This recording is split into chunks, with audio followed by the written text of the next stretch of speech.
नमस्कार, आगळीवेगळी रेसिपीमध्ये तुम्हा सगळ्यांचे मनापासून खूप खूप स्वागत आहे। आज आपण इथे बघत आहे कोजागिरी पौर्णिमा स्पेशल मसाला दूध अचूक प्रमाणासहित। तर मग हे मसाला दूध बनवण्याची फार सोपी पद्धत आहे, पटकन बनवून तयार होते। चला तर मग आपण रेसिपीला सुरुवात करूया। पण त्या अगोदर जर तुम्ही चॅनलवर नवीन असाल तर पटकन सबस्क्राइब करा आणि बेल आयकॉन हिट करून ऑल सिलेक्ट करा। चला तर मग आपण गरमागरम मसाला दूध बनवायला सुरुवात करूया। मसाला दूध बनवण्यासाठी लागणारे साहित्य आपण बघून घेऊया।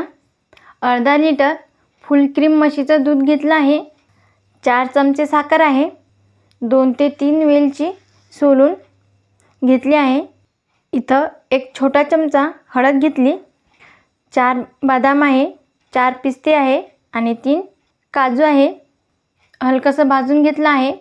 आणि आपल्याला भाजता वेळेस काय करायचं, जे काजू बदाम आणि पिस्ता आहे याचा रंग बदलता कामा नये, तर हलकेसे फक्त एखादा मिनिट परतून घ्यायचं। आणि तुम्ही बघू शकता जसे तसेच हे आपले काजू बदाम आणि पिस्ते आहे। आता सगळ्यात अगोदर आपल्याला या दुधाचा मसाला बनवायचा आहे। तर इथं काजू बदाम पिस्ते आणि वेलची पूड हे मिक्सरला बारीक वाटण करून घ्यायचं याचं।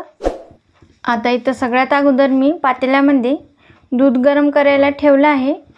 इथं मी म्हशीचं दूध वापरलं आहे। आता इथं हे दूध आपल्याला 2 मिनिटासाठी छान असं खळखळून उकळून घ्यायचं आहे। आणि इथं तुम्ही बघू शकता, इथं मी 2 मिनिटासाठी छान दूध हे खळखळून असं उकळून घेतलं आहे। आणि जी साय आली बघा, छान चमचाला साय लागली आहे, हे यामध्येच मिक्स करून घ्यायची आहे। तर कोजागिरी पौर्णिमा आहे आणि छान हलकीशी थंडीसुद्धा पडायला सुरुवात झाली आहे। हे मसाला दूध तर झालंच पाहिजे। आता या स्टेजला आपण घालत आहे 4 चमचे साखर आहे, हे घालून घेऊया। त्याचसोबत इथं एक छोटा चमचा हळद आहे, ते सुद्धा यामध्ये घालून घेते। किंवा मग तुम्हाला हळद घालायची नसेल नका घालू, याऐवजी तुम्ही केसर घातलं तरी काही हरकत नाही। आता साखर विरघळेपर्यंत आपल्याला दूध आटून घ्यायचं आहे। लक्षात ठेवा, जास्त आटवायची गरज नाही, फक्त थोड्या प्रमाणात। बघा इथं मी थोड्या प्रमाणात दूध आटून घेतलं आहे। आता यामध्ये आपण मिक्सरमध्ये जो मसाला करून घेतला तो घालायचा आहे।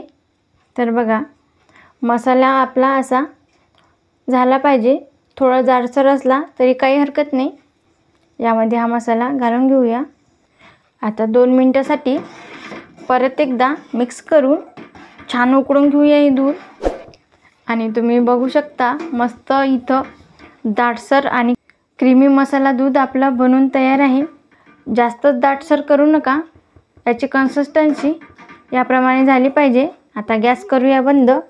आणि याचा सुगंध तर आपलातून येतोय, मस्त चवीला एकदम भन्नाट लागते। तर आता याला आपण गरमागरम सर्व करूया। तर इथं आपलं गरमागरम मसाला दूध बनवून तयार आहे। तर हलकीशी मस्त अशी गुलाबी थंडी पडत आहे।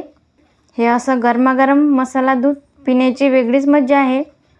कोजागिरी पौर्णिमा आहे, तर यामध्ये जागरण केले जाते, तर त्या स्पेशल आपण मसाला दूध बनवलं आहे। आणि छान असं दाटसर झालं आणि क्रीमी झालं आहे, तुम्ही बघू शकता। 2 माणसासाठी परफेक्ट प्रमाण आहे।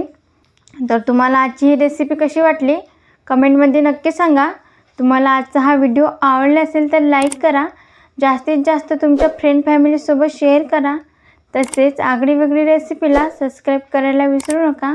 आणि त्याचबरोबर बेल आयकॉन हिट करून ऑल सिलेक्ट करा, जेणेकरून मी छान छान रेसिपी अपलोड करेल त्याचे नोटिफिकेशन तुम्हाला येऊन जाईल। आज वेळात वेळ काढून तुम्ही ही संपूर्ण रेसिपी बघितल्याबद्दल तुम्हा सगळ्यांचे मनापासून खूप खूप धन्यवाद। अशी छान छान रेसिपी बनवून खात जा। भेटूया नेक्स्ट व्हिडिओमध्ये।